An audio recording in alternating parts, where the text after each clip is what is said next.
Happy new year. সকালে একটু শরীরটা ভালো ছিল না, মাথা ধরেছিল, ওই জন্য ভিডিও করতে পারি নাই। সন্ধ্যাবেলায় দেখো আজকে বৃহস্পতিবার, আমাদের নিরামিষেই হয়েছে। ছেলে মেয়ে কেউ নাই, থাকলে হয়তো কিছু করতাম, বানাইতাম, বুঝলে।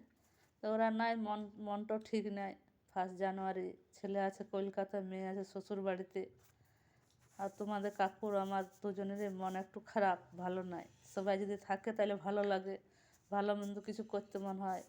যেন সন্ধ্যাবেলায় করলাম, এই যে পিঠা করেছি, দেখো সরু চাকুলির পিঠা কত নরম হয়েছে, বুঝতে পেরেছি, একদম নরম তুলতুলে পিঠা করেছি।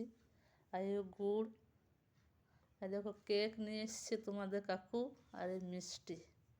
এখন আমি আর তোমার কাকু খাবো, বুঝলে। রাখি, টাটা, তোমরাও খাও, আমরাও খাই।